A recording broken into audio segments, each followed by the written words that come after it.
Good evening, everybody. Welcome back to another Evermore. It's a special transfer window special. We're all excited, lads. It makes a hell of a change from the Mike Ashley era. I'm joined by the Lynch man, James Lynch, the Blue Tick man, Dan Wales, and despite the fact he tried to sign for a Rangers podcast on deadline day, the well-proven Di Reese is back. How are you, lads?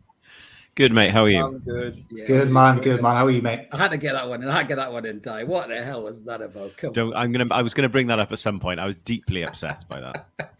So was I, mate. Absolutely devastated by that. But yes, lads, we had an amazing transfer window, as we all know. Of course, there is some areas where we think we probably should have strengthened that we didn't, and we're going to get stuck into that in a minute. We're live on YouTube, guys, so feel free to jump in the comments. As always, we'd love to have you on board, hear what you guys thought about the transfer window.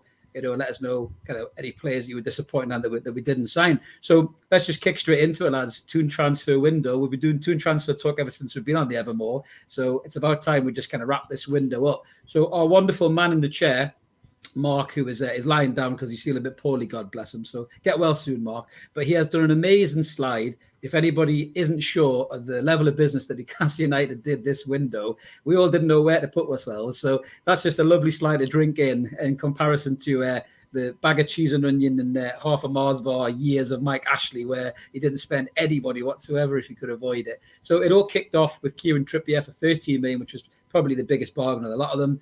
Then we signed Chris Wood. Again, jury's a little bit out on him in many parts of the fan base. The unbelievable signing that was, what's his name again, James? James, let's hear it. Bruno Guimaraes. Oh, that's the man. He's the star signing for 33 million. We're going to talk about him a lot in a minute. And then obviously transfer deadline day, we saw Matty Target come in on loan, which I think is a great bit of business. We'll get stuck in that in a minute. And obviously the Geordie giant, that is Dan Burn. So lads, just I suppose getting a summary coming to you first on this one, James. Out of 10 transfer window, you happy, mate? What do you reckon? Very, very happy with how it went overall. Look, at the end of the day, we spent just over £90 million. That's a lot of money for a January window, especially when you're down at the bottom like we are. If you look at the other teams around us, they didn't spend anywhere near that. We actually spent the most money of any other club in the window in the Premier League. I believe the total spend by all clubs this window was just under 300 million. And we accounted for a third of that. So, look, that puts things into perspective. We brought in 5 new players, 5 very good players who will walk straight into the first team, 4 of which have played in the Premier League before. They know the league inside out. So they will hit the ground running, as Trippier has already done. And on top of that, we've picked up one of the best young midfielders in the world in world football right now in Bruno. So you would find it difficult and hard pressed to criticize what we have done and the players we've acquired.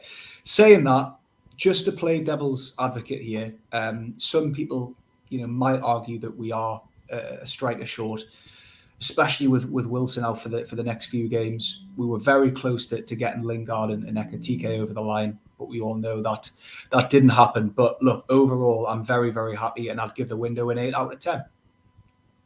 Good score, mate. Di, what about yourself, mate? Short of obviously not signing Rambo on deadline day because he liked to go up the road a little bit further. Maybe he missed his turn off on the junction or something. He just kept going and then went, oh shit, I'm here now. I might as well just sign for this one. Yeah, by the time he got there were already a load of people out with Ramsey flags and scarves, and he couldn't turn away from it.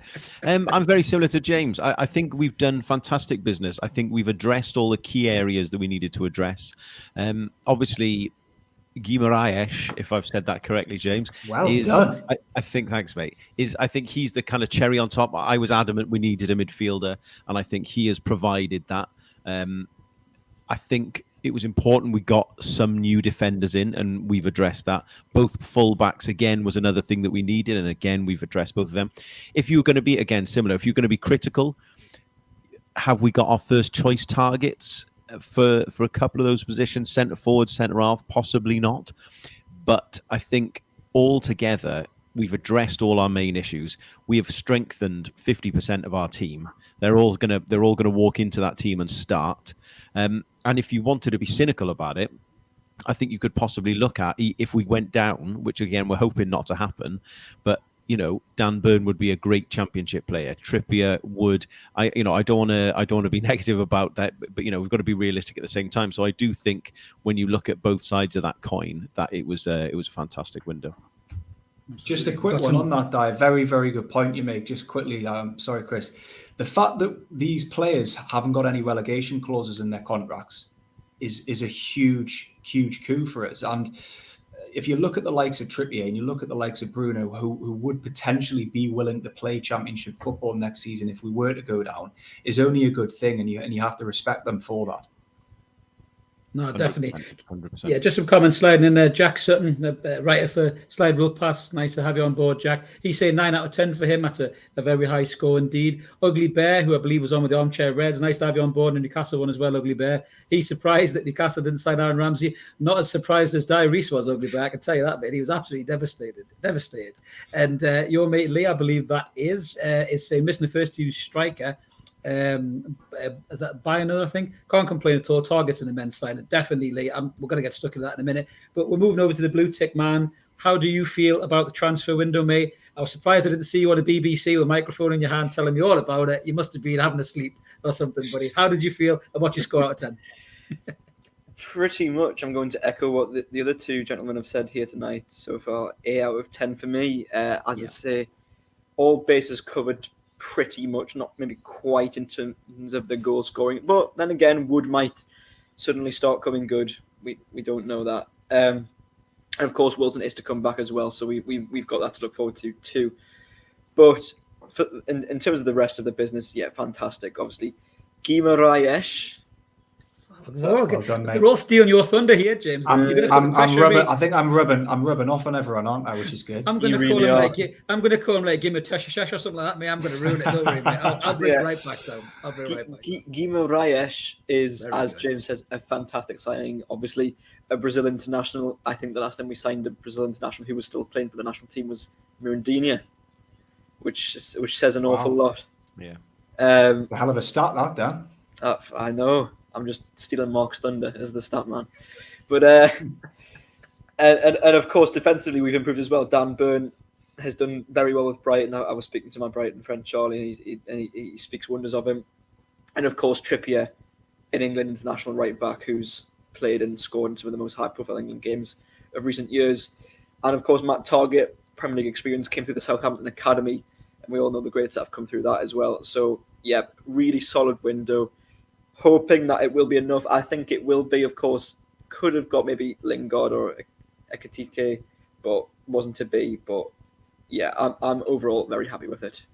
Yeah, just a good shout on Lingard. Actually, yeah, Dan in the comments there is bang on. I think about Lingard. I think Man United would be in spiteful. I think I echo all you guys as well. I think 8 out of 10 is definitely the score for me as well. I think missing that attacking threat or that attacking addition to the squad is a big gamble. The jury's out on Chris Wood.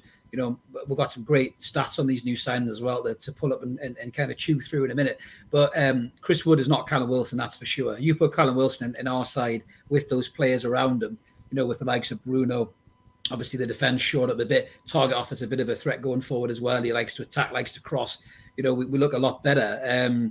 I do think not improving that attacking front, and having that creativity in goals is a big gamble. The Lingard thing, I think Man United were being greedy. I think they were being petty. I think they were losing a £30 million player for nothing in the summer, and they thought, right, Newcastle are loaded. Let's just take the piss.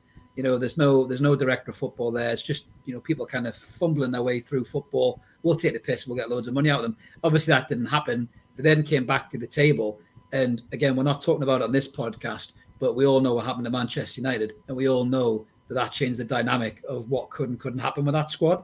So I think that was a huge factor in Jesse Lingard not coming. I think Lingard will be gutted personally because I think he wanted to come, playing in front of the Toon Army and, getting that adulation. And to be honest, he is a game changer. He can win games. I think he would almost have given us the impact that Willock could give us last season. So I'm disappointed to not sign Jesse Lingard. I'm disappointed that we didn't have a backup. Zapata was mentioned and everything else. I'm not disappointed that Aubameyang wasn't hanging around fucking Greg's Northumberland Street trying to get a contract like he was in Barcelona, because I think he's a serial shithouse. As much as he's a decent player, I wouldn't have wanted him here anyway. But we've lost Dan. Dan's disappeared there for a minute. But yeah, so... sorry, mate, go on.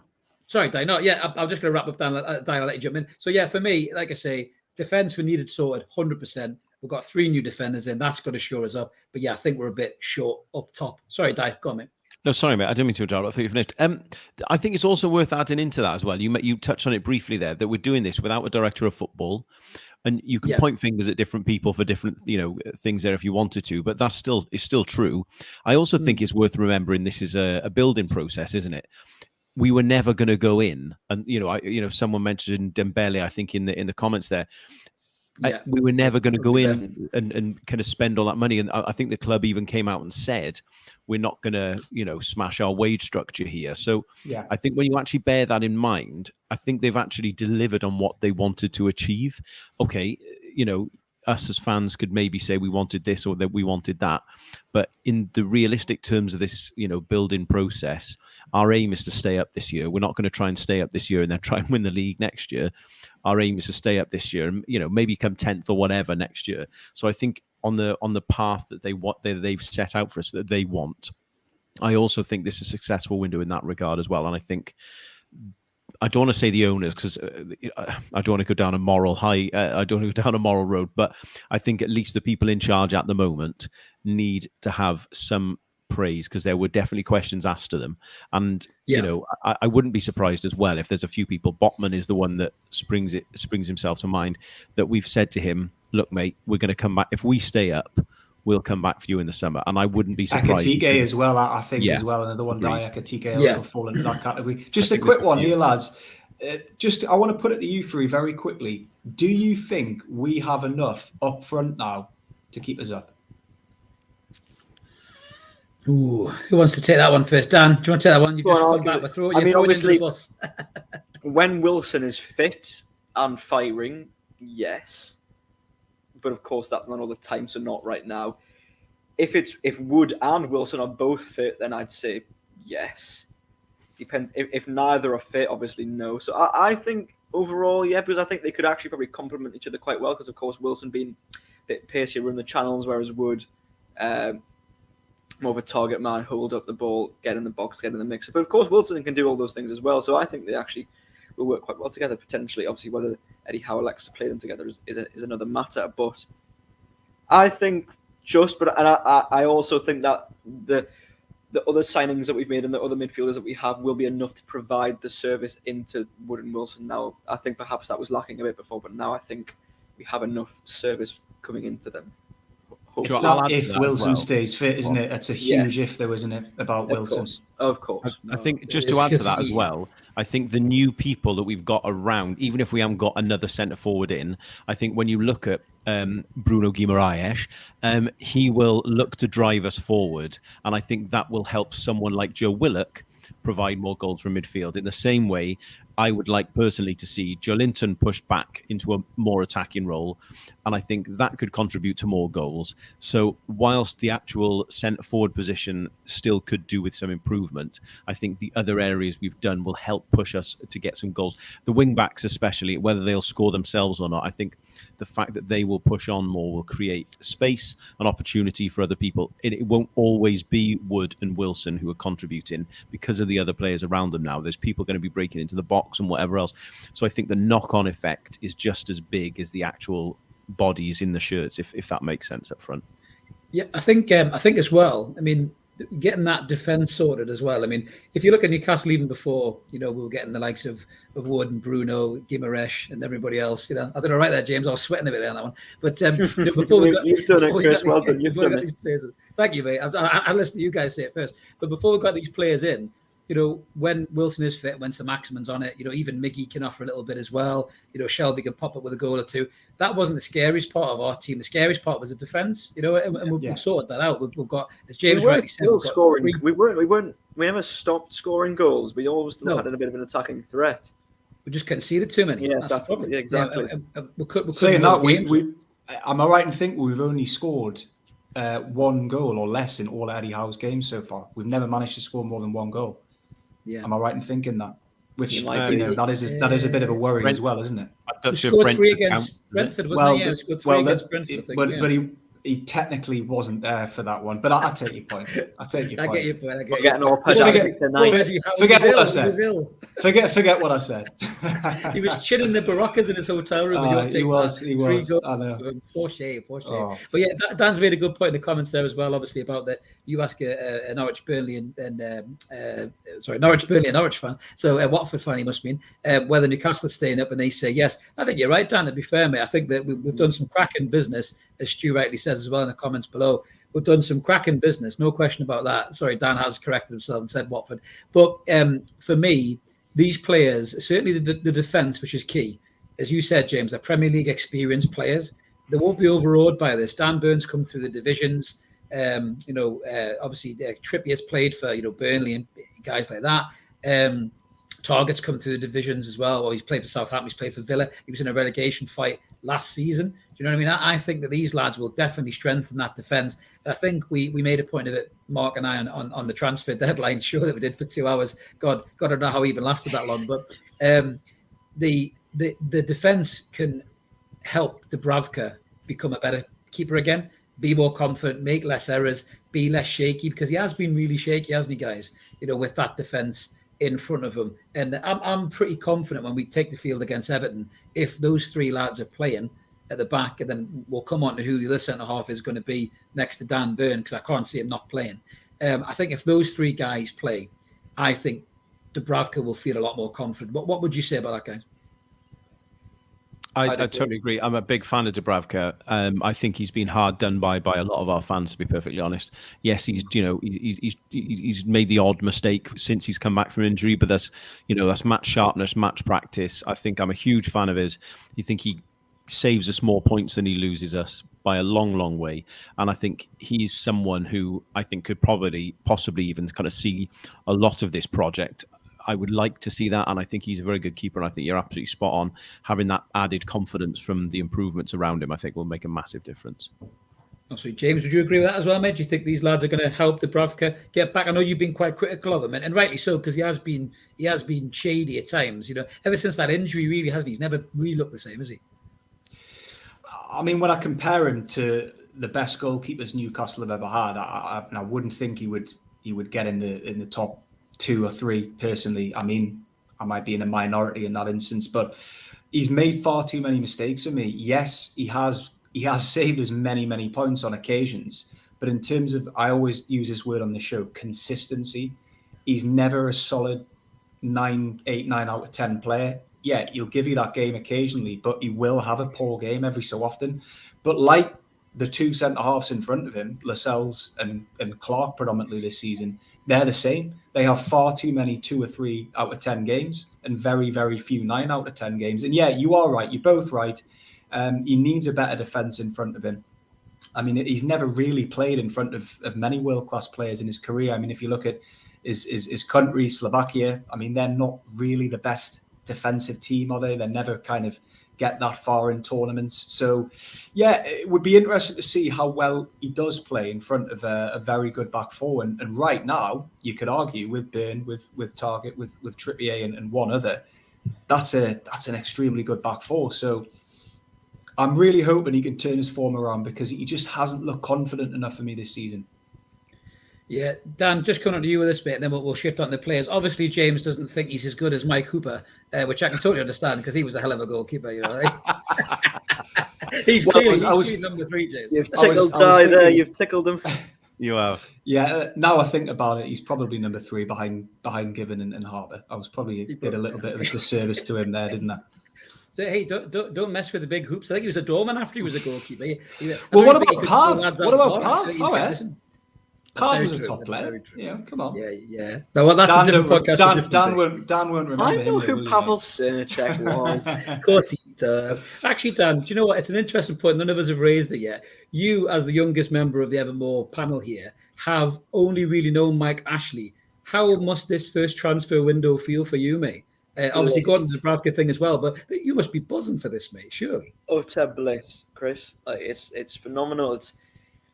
getting refreshing Twitter every 2 seconds, getting excited, and just generally having a good feeling about the club. I mean, when Mike Ashley bought Newcastle in 2007, so I would be 6 when he did that. God, I feel old. Yeah.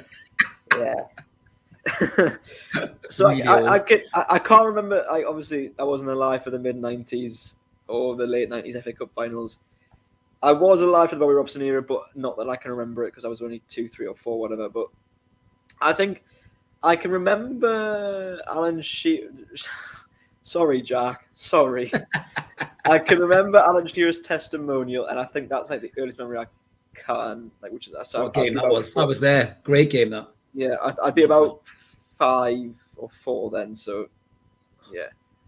Sorry. I'm that old. I can't even remember, Dan. I can't even remember. But yeah, I mean, there has been exciting times in the Mike Ashley era. I know it hasn't, for the most part, it's been awful, but there has been some good moments, some moments to get excited over. But yeah, it just the club feels different. The club feels vibrant. It feels alive again, and all of a sudden you're getting excited about players, and not just any old players, but big name players who you actually recognise and who you know, not just going off to some obscure team from the continent and poaching one of their youth players for Hamza Chowdhury on loan, linked with him every window on deadline day. Yeah, where is Baz Dost? I was expecting Baz Dost finally.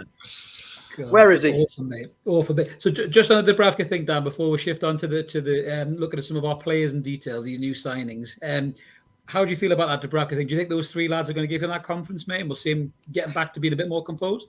Yeah, I mean, Dubravka, when he first came into Newcastle, of course, came in all guns blazing. That debut against Manchester United was phenomenal, and he has saved us an awful lot of points. And I think he's probably saved us more than he's dropped. I'd probably put an argument on. But as James rightly says, his mistakes are becoming a bit too often, which is a bit of a worry, especially when we're in a relegation dogfight like we are.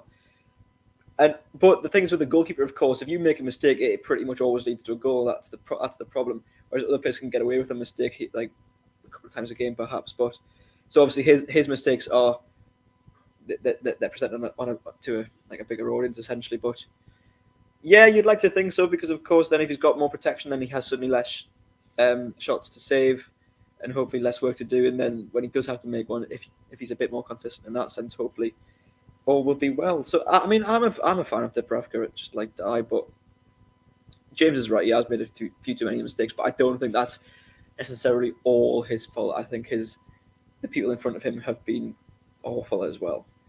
No, there's no doubt about that. But obviously they've improved now. So we're just going to move on quickly and have a look at some of the individual players' talents and what they're going to bring to the team. Obviously, starting with Kieran Trippier. Kieran Trippier's obviously played for us already. He's had a few games. Now, bear with us, guys. I'm just going to make this a bit bigger because Mark's decided to make this very small, and he knows I wear glasses. So I'm just going to have a quick look at this and pull out some of the key slides. Then I'll jump back out of it. So this is Kieran Trippier's performances per 90 minutes versus all the other players in his position in the top 5 European leagues. So you can see he scores really high, especially for things like tackles. He does, 2.27 tackles a game he puts in. He wins 1.19 of those, 2.34 crosses. His passes attempted, he's 67.62 in terms of percentage. Pass completion, he's 77.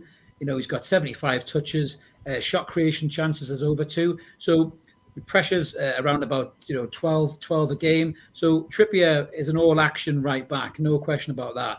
And he's definitely, for me certainly, when he's come in, and I think we said it almost from day one, even though the result was terrible against Cambridge. That's a bit of an embarrassing. There you go. Yeah, I was looking at. I was reading. See your hair on the side there. Oh, no. Sorry.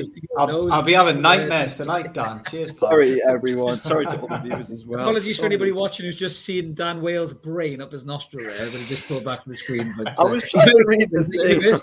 It's a very big brain. But yeah, so just going back to Trippier, obviously, I think he just died. Coming to you first on this, he just exuded that kind of. He's a proper player, didn't he? Even in that game against Cambridge, mate, didn't he? You just felt at ease when he was there. Yeah, absolutely. And you can see that coming through from the possession numbers that are there, that, those stats in terms of passes made, dribbles, successfully completed passes, the number of touches he has. He scores very, very highly amongst all of those things. And I think that's what we've got him for. I think we've got him to help us attack and help us move forward. And I think that encourages the three in the middle that Howe likes to play. I think he's dynamic enough to be a genuine fullback rather than a wing back, so we don't need to play the three. As you can see, Lee has mentioned in the comments there, he brings composure. I think the big thing we've brought in him that no one else has had, or we've had limited amounts of, so I'd rather nobody, is leadership. And that was the one thing that I saw in that Cambridge game that I thought, yes, please. He was telling people to calm down. He was revving people up at the right times. He was very sensible, everything else. And I thought that was the one quality, or one of the big qualities we're lacking in our squad. And he brings that. So, yes, those stats are great, especially on the ball. Leadership, that sums it up perfectly. That's the big thing for me. Do you think, James, it's a bit premature that, I mean, Lascelles, obviously, we're going to look at Lascelles in a minute and probably just scare the living daylights out of everybody, even more terrifying than Dan's nostril hair. But do you think it's a bit premature for people to call for Trippier to be captain straight away? I know he's got the leadership quality. 100% he could be the captain, but do you think it's a little bit disrespectful to Lascelles, or do you think that's a good shout, mate? I don't think it is disrespectful to Lascelles. I think Lascelles would probably appreciate a little bit of the pressure taken off his shoulders because he's going through a really, really bad spell at the club. And Dai summed it up very perfectly there. I mean, he's kind of stolen my thunder in a way. I was going to talk about the leadership qualities that Trippier has that we haven't had for so long. And again, with Bruno, that's two players that are winners. They are going to make people around them better players. People in the dressing room will be looking up to these guys. And just going back to Trippier, he's already made a massive, massive difference to this team, and he's only been here 5 minutes. I'll be honest, I think he's the best fullback we've probably ever signed. I mean, I can't speak before kind of my era in pre-95, 94. But I don't think there's been many better in the Premier League era than him at Newcastle. He's a wonderful, wonderful player. Look, Bruno will probably get the most attention from the fan base out of this window. Trippier might go under the radar slightly because of Bruno, but Trippier is a phenomenal piece of business. To get him for only £12 million as well, it's an absolute steal. And I think what is interesting about Trippier and Bruno, Burn and Wood, for that matter as well, and I mentioned this earlier, they haven't included any relegation clauses in their contracts. So you're talking about signing the right characters, the right players with the right mentality, and we've done that in this window. And Trippier probably is the best character you'll ever get. He's a model professional. He's an England international. He's a world-class player. Simple fact. And if we do go down next season, and I don't think we will, but if we do, these are the guys that are going to be here for the long haul. They're not just going to pack up and leave in the summer like what has happened to us before. They want to stay, they want to fight, and they want to make this team better. Absolutely. It's interesting, just before coming to you, Dan, there, I saw an interview you did with Alan Shearer on The Athletic. And I read that. It was really good. Yeah, I kind of fell in love with him. I saw the clip on the Zoom thing as well. I kind of fell in love with him a little bit more because he said he comes from this kind of real working class grounded background. And he said his parents still live in the council house that he grew up in. His mom still works in the laundry shop. And I just found that so endearing, even more of the lad. You know, I just thought, like, you can see why he's got the character that he's got if that's the family behind him. No matter what he's done and what he's achieved, he'll never forget, you know, where he's come from, his groundings and everything else. And there's something about a player like that is just so endearing to everybody, really. And to top that off, he's a fantastic footballer. You know, so I can see why people are calling him to be captain. You know, you're right, James. We're going to come on to Lascelles in a little bit more. But yeah, I think he's a great signing. I think for the cost we've got him at, it's phenomenal business. But Dan, you nearly broke your neck looking at the radar, mate. So what's your take on Trippier, mate? Just to finish us up, and then we'll move on to the next player. Well, yeah, I mean, my standout memory of Kieran Trippier is, of course, the World Cup semi-final in 2018, and obviously, like just channeling like the elation I got when he scored that goal. To think that we've now got that player who gave me that like moment back then, and of course has been an England regular, obviously during that tournament and since into the European Championships just last year, and played in the final as well. Obviously, being a massive, obviously England supporter as well. Yeah, it's just brilliant, isn't it? To think, I can't remember the last time when we've gone and bought, obviously, Guimaraes like exempt from this, but gone and bought a player of that caliber and a sort of his game. Yeah, exactly, that well known. To think, wow, this is Newcastle now. We don't just go for, as I said before, obscure players who no one's heard of and sell them on in 5 years when they've grown older a little bit for a bigger fee. We're going for players who are, as I say, at their peaks, performing week in, week out. This is a man who's just come from La Liga, Atletico Madrid, having just won the league. A league winner coming to 18th place Newcastle in the Premier League. It says an awful lot, and I, for one, couldn't be happier. Absolutely, it's a great sign, and I think he will definitely prove his worth. Definitely this team. Hopefully, we will stay. We'll come on to that a little bit later. But if we do go down, I think as Di and James both rightly said, he's the kind of character that's really going to get you back up and get you back up in better shape. So just moving on to the next player. This one is a bit of a funny one. Some of the fans are a little bit torn on this lad. I am one of those fans. £25 million, Chris Wood from Burnley. He kind of came as a bit of a panic buy when Wilson got injured. I'm not sure he was the kind of guy that we should have got. I think he's a steady away Premier League striker, but I do think that there could have been better players around. I mean, look at some of his stats there. He obviously he gets dispossessed quite a lot in the game. His average shot distance is fairly decent range. He does like a pop and he can hit the ball. His goals, he's got 0.38 per game. Shots on target, 1 a game. 2.5 shots a game. I think his aerial stats we all talked about in the Leeds game. I think he won 15 headers. It was the most headers out of kind of anybody's won in the division. But I think I made a joke and said the last time somebody paid that much for timber, they were in IKEA or something, But I'm still a bit unsure of him. I know James made a good point as well on last week's Evermore, I think it was, when he didn't go to the Saudi trip. He went to New Zealand to play friendlies. And I think that was quite ill-advised because we're trying to figure out how to get the best out of this lad. So just coming to you first on that, James, as you made that point. Chris Wood, are you happy, mate, that you've got Wood, or is he been a bit of a droop for you? James is always happy to have Wood. Yeah, I'm not that old. How are? I was going to say, I know you're young, Dan, but come on, he's not there yet, mate. Jesus Christ. Look, Chris, you summed it up perfectly before. The jury's still out for me on this player. I think out of all the 5 signings we made, he's probably the most underwhelming. Not to say I'm disappointed with him, because look, he's only played, was it 2 games so far, Watford and Leeds, and I'll be honest, he didn't look particularly great in either. But again, it's still very early days. We've got to give him a chance, got to get behind the guy. And at the end of the day, he's tasked with such huge responsibility being a striker. He needs to score goals in a team that doesn't score many. And again, there's just massive pressure on him to deliver. Will he step up to the plate? Who knows? And again, I read reports going back to what you were previously talking about, Chris, that there was some COVID issues this past week with the New Zealand squad, which he was obviously a part of. So I really hope he doesn't come back and for whatever reason, test positive or isolation or whatever, and has to miss the next 2 games, because that would be a disastrous start to his Newcastle career. But look, we can deal with that when we come to it. I think we'll have to judge him at the end of the season. If he can get us 7 or 8 goals to keep us up, then he'll have been a great signing. Will he do that, though? I'm not so sure. That's a good point. Di, coming on to you on this one. Obviously, if he has got COVID, should we get Diego Costa for 6 months, mate? I'm all right for that, to be honest. I'll have it. I think. Did you fall for that tweet before, Chris? By the way, I think I did. Actually, I did. I didn't see the Twitter handle. Thank God I didn't retweet it or anything. I just. No, mate. So yeah, it's a good point, Di.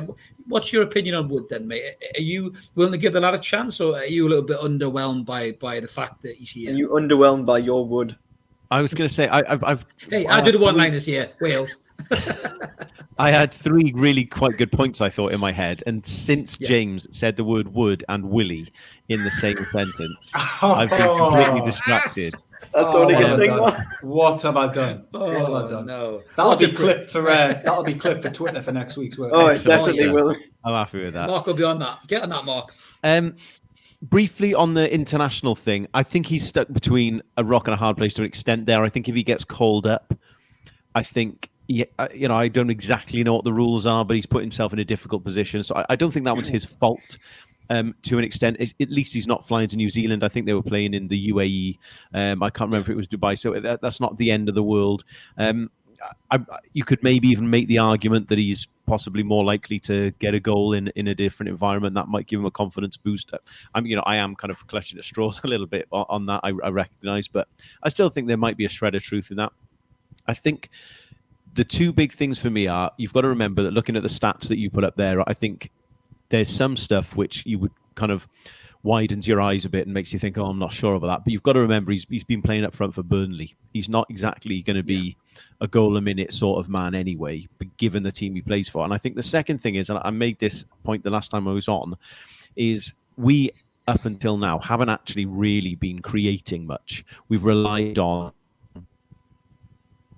well, if you think to the teams of ASM scored the cracker against Watford.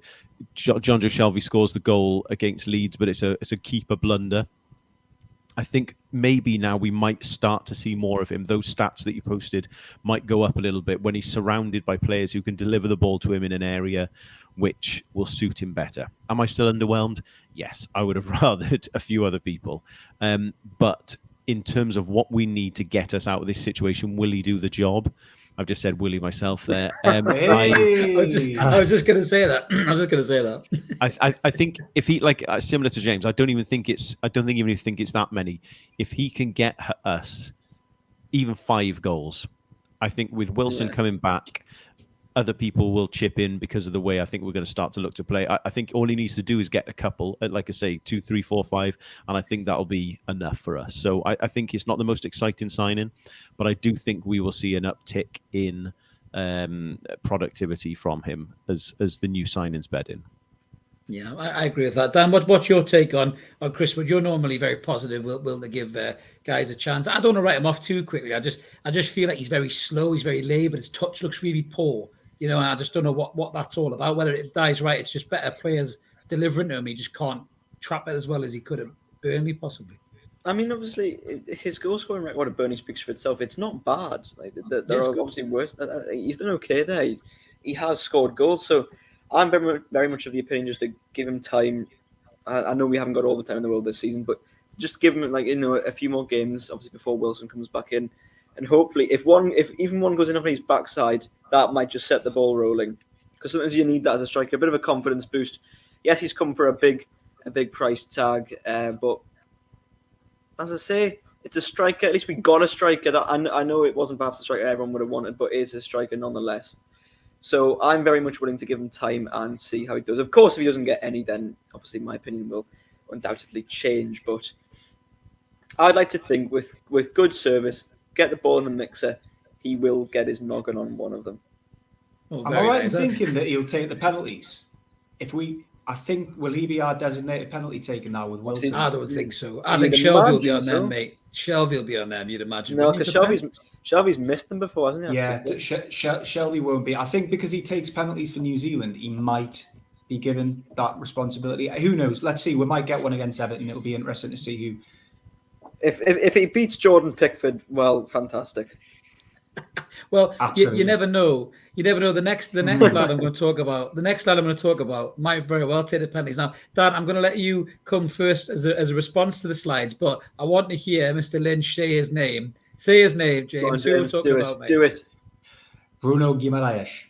Very good. Very good. Is that an accent you just do? Let me have a go. Accent you do there. Bruno Guimaraes. Bloody hell, Dan. You're not brushing your teeth, mate. You're not brushing your teeth, lad. Jesus Christ. So listen, so we can see there from the radar. I mean, you don't have to be Rachel Riley. Look at this and figure this bloody chart out. I mean, the kid is unbelievable. Just pulling out some of the stats there. These are per 90 minutes, again, against players in his position over the top 5 European leagues. I mean, the tackles, he's nearly at the maximum. He's nearly doing 4 tackles a game. Successful pressures, he's nearly 8. He's nearly 8 a game. You can see the shot creation chances. He's nearly 4 a game. His touches, he's nearly 90%. Nearly 90 a game. His pass completions nearly 90%. Key passes, which is very important, 1.43. Defensively, obviously, interceptions and blocks a little bit low. Aerials, he's not great in the air, but obviously this lad does his best work on the deck, really. And just coming to you on this one first, Mr. Wales. This kid is an absolute baller, isn't he, mate? We've got a hell of a player here on our hands, mate. We've got a hell of a player, Chris. Yes, we do. As I say, it is for me the signing of the January window. And I know Liverpool supporters will probably say Luis Diaz, but for me, I think this bloke.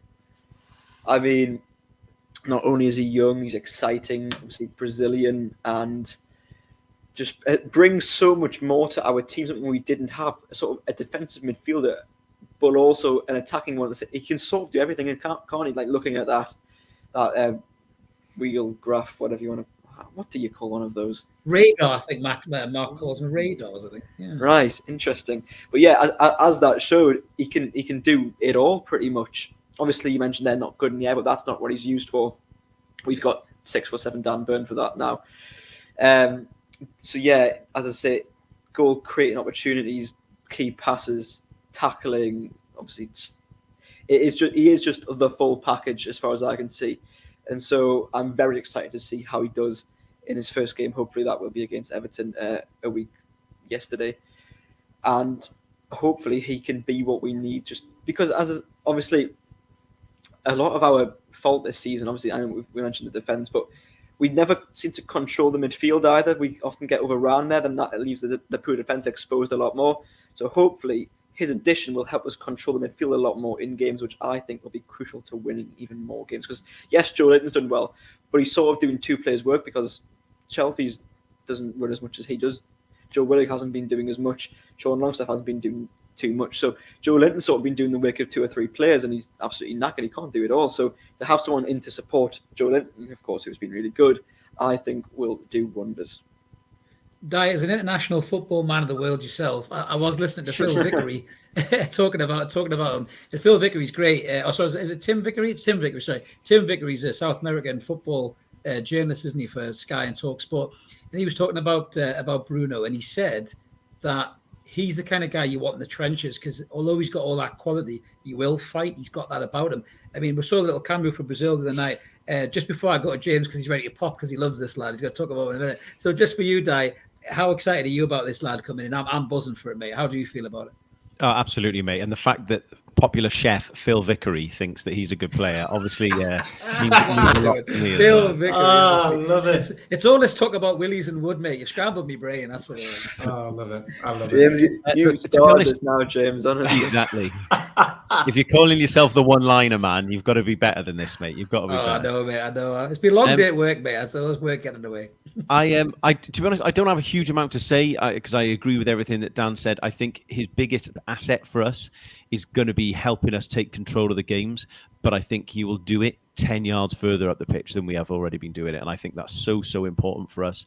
The big thing, I spoke to my uncle when he signed. He's a Man City fan. He's been going home and away for Man City for 30, 40 years. And he said he's the one that all of him and his Man City pals have been saying that they need to go out and get to replace Fernandinho. Wow. And, you know, he knows his beans, maybe not as much as old Chefy Vickery, but he does know his stuff. And I think if people who've been watching Pep Guardiola's Man City side think he's good enough to replace Fernandinho, I reckon that's good enough for me. That's a hell of a show. And I'm going to come to the Lynchman because he's ready to pop. He's been waxing lyrically about Bruno ever since he was linked. He's in the bag, mate. He's going to piss all over Donny van der Beek and Dele Alli against Everton. Tell me all about it, mate. Tell me how good this lad is, James. Oh, look, he is world class. I absolutely love this player. He's bags of energy. He's physical. He's demanding of the ball. As previously mentioned, predominantly a defensive midfielder, but also very creative. He's just got a certain look about him that the top players have. He exudes confidence, this guy. He's got a certain aura about him. He's an exceptional talent, and I genuinely believe he could easily become one of the best midfielders to ever play for us. He's still relatively young at 24, arguably hasn't at his peak yet. I mean, if he's as good as he is now at 24, how good is he going to be at 28, 29? And he will allow us to do much more as a team with the ground he covers and the work he puts in midfield, as Di rightly mentioned. I read a quote from him the other day when he was only 21 playing in the Brazilian Cup final. Let me get it up now on my screen so I'm not doing him a disservice. So I've got it here. So his team were drawing 1-1 at halftime, and he said to the rest of the players, if anyone here is afraid to play, pass the ball to me because I want to play and I want to win this trophy. And Nice. They went on to win the game and lift the cup, and he was man of the match. So that just gives you an idea of what kind of character he is. This guy is a winner and he wants to win and will demand that from everybody around him. And again, we have needed a midfielder like this for years, and what a signing! And I'm extremely excited to see him in the flesh next Tuesday. I hadn't guessed. Come on, don't. We're 14 years we've had without this kind of excitement, Dan. Well, come on, Dan. Don't piss on the chips. You can't begrudge me a little bit of happiness. I love that quote, James. I love that quote. I think in a year's time there'll be a quote from him in a year's time when he says, "So we were drawn ones each, and I said to Alan, stop fucking around with it and give it to me so I can win the game." that'll be the quote in a year's time. Exactly. So we'll peg that. We'll clip this then and play it back. But I think you're totally right, mate. I think he's the game changer. He's the one we're excited about. All the other fans are throwing salt on. I love it. I'm basking in the salt. It's brilliant just to watch these bitter, greedy Six fans who've had it all their own way for so many years. So all of a sudden, this kid that wanted to sign, as Di rightly said there, wanted to sign every window, and now he's shit, because he's coming to Newcastle. I hope he pisses all over Everton. I really hope he does. I hope he gives a complete midfield performance, and he just, he makes Frank Lampard just think, oh shit, there's another game in the toilet, which we're going to come on to and talk about a little bit later. So just a couple of other targets a couple of the players, to finish up. I said Target because I'm talking about Matty Target. So just coming to you first, I know, on Target, Di. So coming to you on this one, Di. Obviously, Mark knows Matty Target really well. And what Mark said as a Villa fan was, obviously, Matty Target was amazing last season. He was Villa's player of the year. He struggled a little bit this season. And I think the reason he struggled is because of the way Gerrard plays the game. And you can kind of see that a little bit in his movement. He does get dispossessed a lot, which I think is a worry. I don't think he's as mobile or as quick as Gerrard would like him to be. He does do quite well the interceptions. He puts a few tackles in, makes some key passes. Decent pass completion rate at 76%.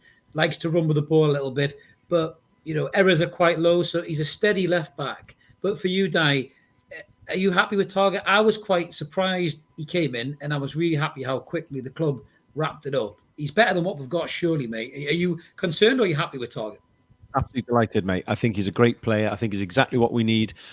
James was talking before about Dubravka not being consistent, if you like, and I think that fullback area is somewhere we've desperately needed consistency. Like Leah said in the comments there, left back has been our Achilles heel. We need consistency in that area. And I think he brings that. I think he's dynamic. I think he's very fit. I think he's attacking. And I think, again, I think Howe has brought in players that fit his system, not players who are available or, that FIFA says is a good left back. He's brought in someone who will fit that system well. And I think that's exactly what has happened.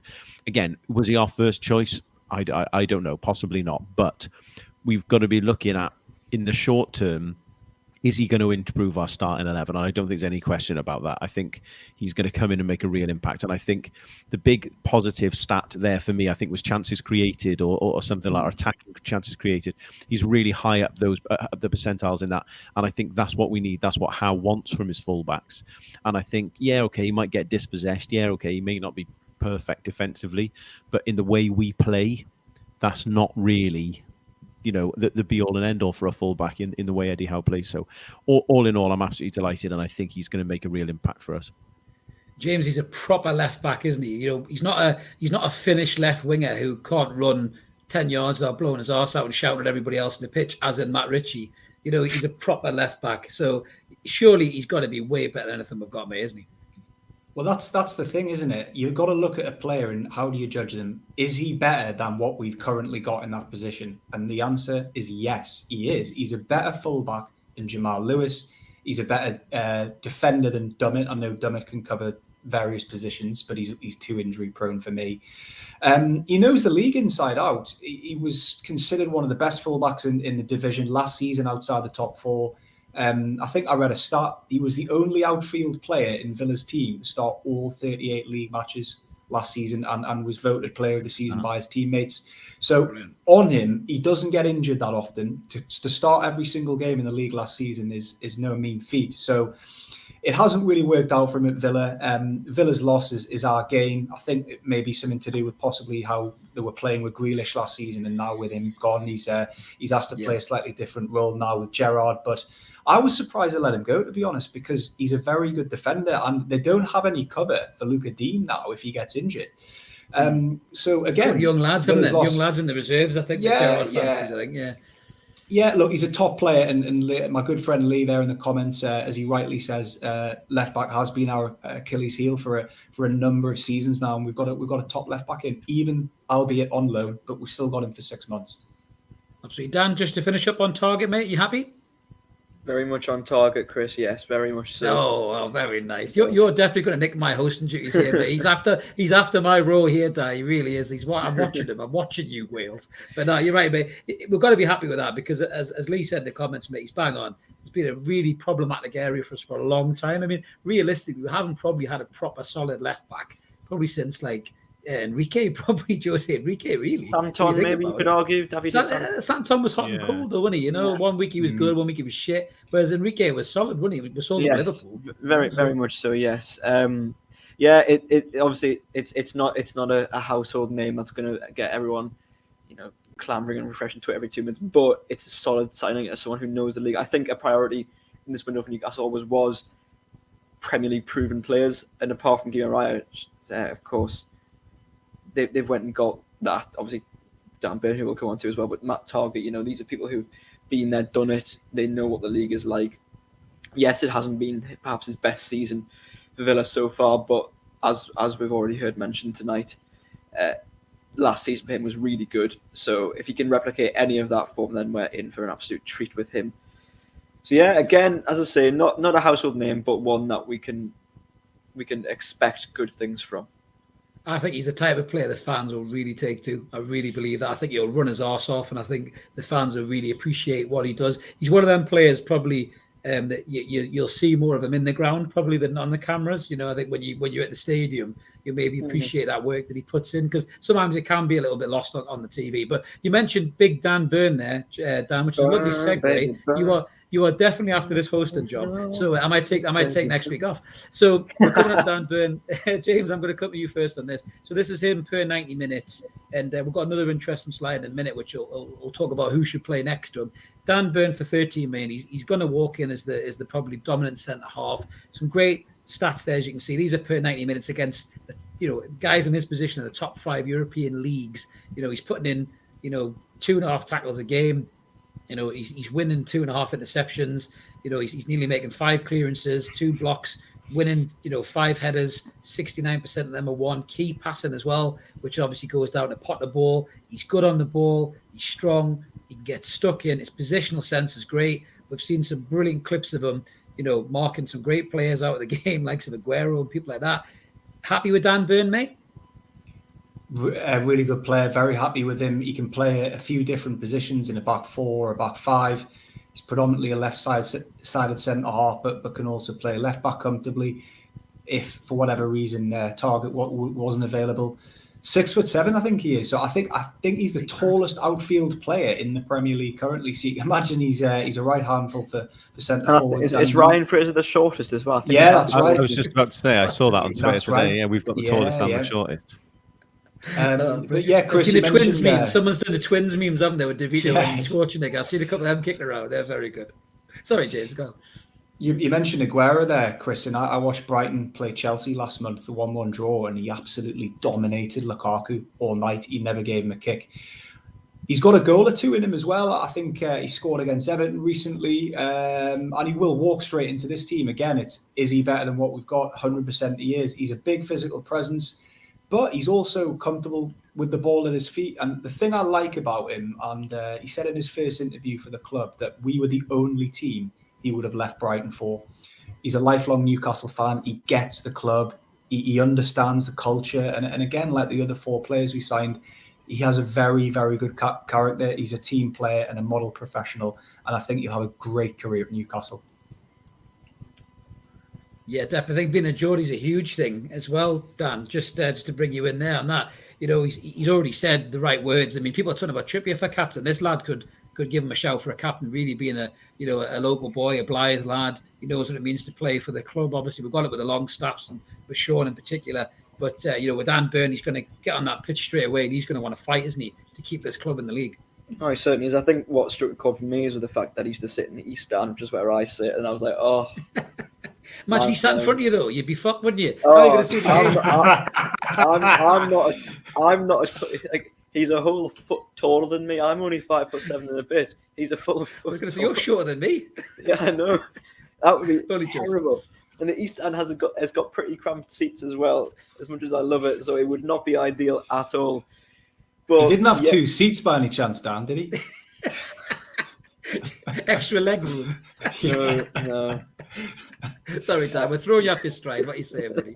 Sorry, mate. But yeah, as I mentioned before, I've only heard good things from my friend Charlie, who supports Brighton, and he says, you're getting a real good player there. So looking forward to seeing how it does. As with Matt Targett, it's not one of those ones where you think, oh, like this is a really exciting household name, like perhaps Trippier, for example, or Bruno. But again, it is that Premier League experience which could prove so vital come the end of the season, because of course the risk you have of bringing in players who don't know the leagues, that will they adapt to it in time with only the 4 months of the league we have left. But these people, they know what it's like. And of course, as we've also mentioned, Dan Burn supports Newcastle, so he knows what it means, and he knows how important it is that we stay up for the long-term project that we're involved in as a club. So yeah, I mean, he said the right words and stuff, if you've listened to his interview.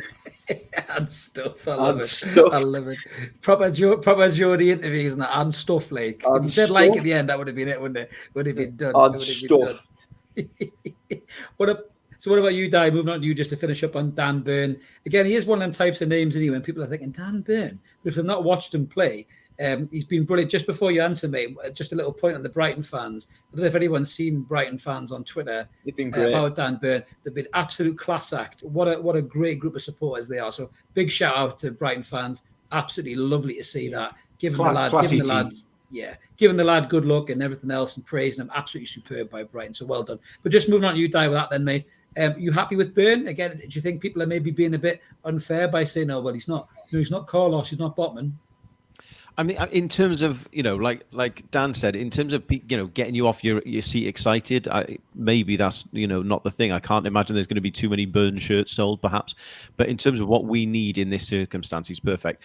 The numbers on the radar, I thought, were, like, when you sent those through, I was really impressed by those. I knew he was a good player, but when you actually see it presented in that way, it was amazing. The thing that really struck me about that, which I was most impressed with, was that his errors was 0.06. And when you look at a defense which constantly shits itself, having someone who can come in and be that consistent and that error free and not make mistakes, when you consider we've been losing or drawing games by conceding the odd goal or late goals or whatever, to have someone who will have that obviously high level of concentration and focus and ability to deliver when the pressure's on, I think is huge. So yes, those numbers are great, but it was that really caught my eye, and I really hope that he has a positive impact, because he's got all the attributes to do what we need him to do. You've just had a perfect segue there, just before I get your, we'll finish on Dan Burn anyway, but just a perfect segue into who should play next to him. Now, Mark did these stats for me, and it's not the 90 minutes, it's the percentiles, just to explain to anybody, obviously, who is listening on the audio, who's just trying to figure out how this radar works. So this is Jamal Lascelles. Now, Jamal Lascelles is in the 83% for errors and 71% for possession. So he makes 83% more errors than any other centre half, and 71% dispossessed than any other centre half over the top European leagues. And then, blocks he's strong, headers he's strong, very poor on the ball. He does have a goal threat, does Jamal Lascelles. But I think, to be honest, lads, it's one of them, isn't it? That you're thinking about who's going to play next to Burn. Burn seems to be able to do all these things really well. Come to you first, James. Does Jamal Lascelles get in next to him, or are you thinking more Fabian Schär? Well, if I was picking the team, I would pick Fabian Schär, or obviously Fernandes, but he's out for a little while, so we can rule him out. What I think Eddie Howe will do is different to what I think, though. I think Eddie Howe will stick with Lascelles. The loyalty factor, the fact he has been club captain for a while now, I can't see him stripping that off Lascelles just yet. Anyway, possibly at the end of the season, things would be different. But if I'm going to make a prediction now for the team sheet next Tuesday night, I think it'll be Lascelles and Burn.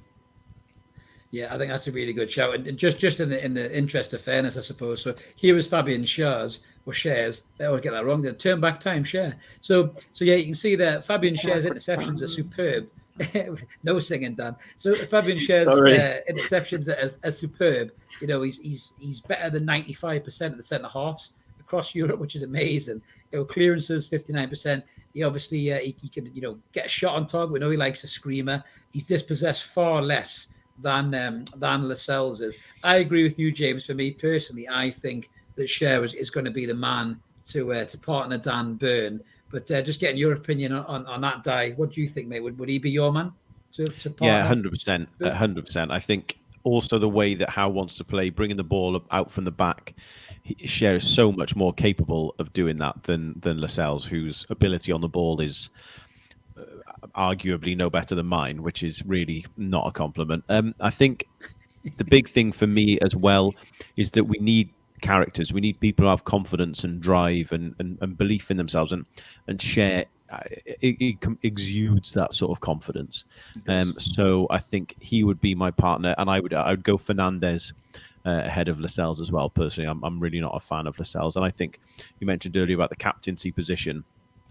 You know, I wouldn't want the boat to be rocked in the dressing room, perhaps as club captain. But if Lascelles goes, that does open that window for Trippier perhaps to be the captain on the field, and I think that would have a really positive impact as well. Absolutely. And just to finish on that, Dan, for you as well, just a good comment by Dan in the comments there saying he watched Dan Burn at Yeovil and he was a class act. Yeah, I think he is a really good player. He's improved as his career's gone on. Just for you, Dan, who would be your back two against Everton, which we'll get quick match predictions on in a minute. Who would be your back two or centre-half pair? We'll stick Dan Burn up front where you're talking there, Chris. I was going to say, mate, yeah. Why not?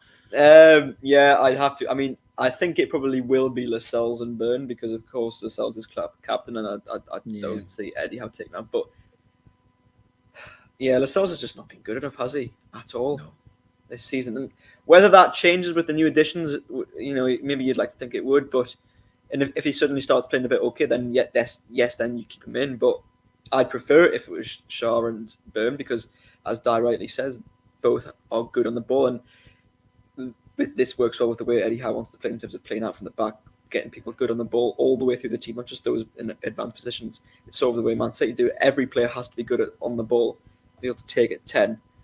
So yeah, I'd have those two in, but I don't think that will be the case. I think loyalty to the captain will prevail, at least for now. But if Lascelles keeps screwing up, then perhaps he will take him out the side.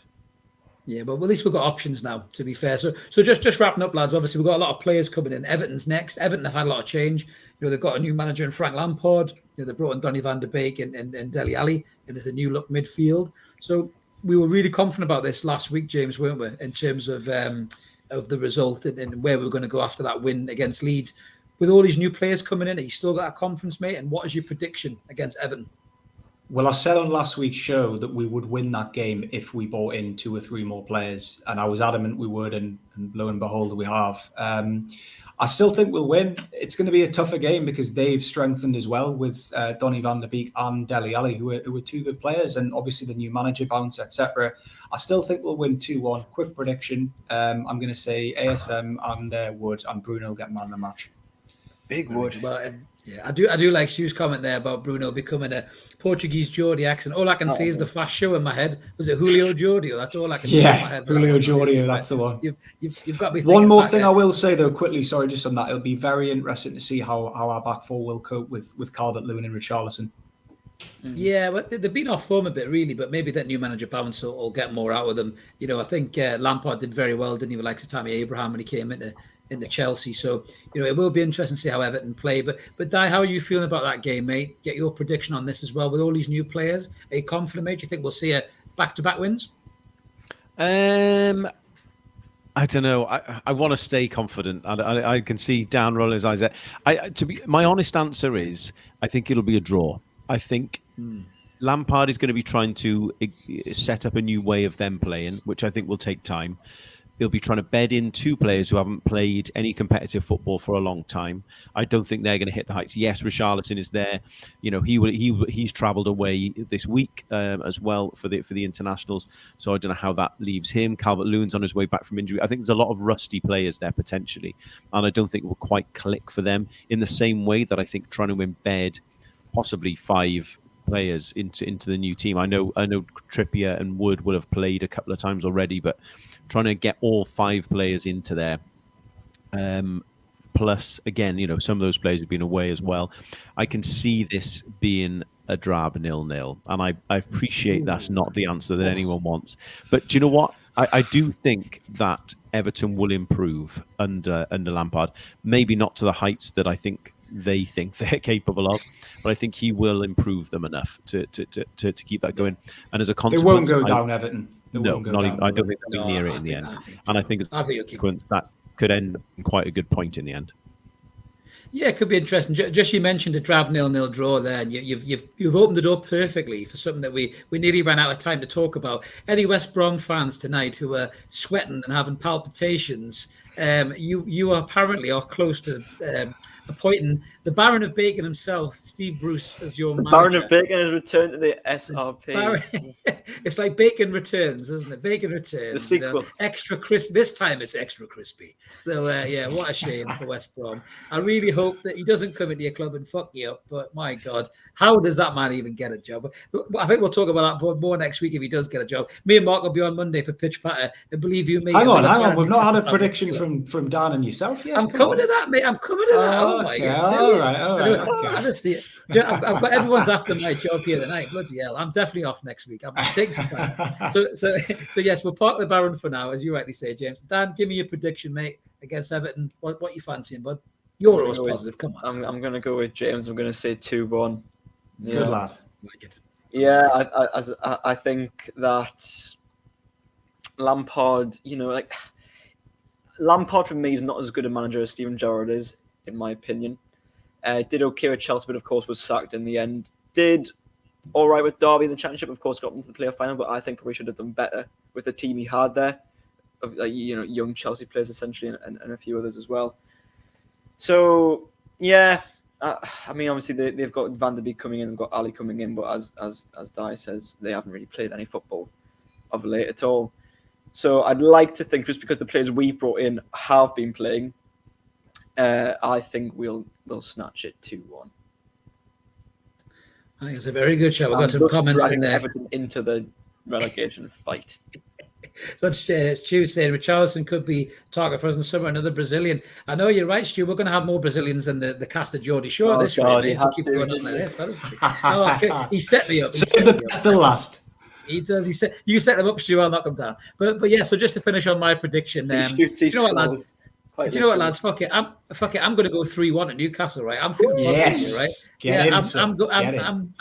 I'm going to say Bruno Guimaraes is going to absolutely pull the pants down and take the piss out of Van der Beek and Dele Alli. All night, Chris. It better happen now.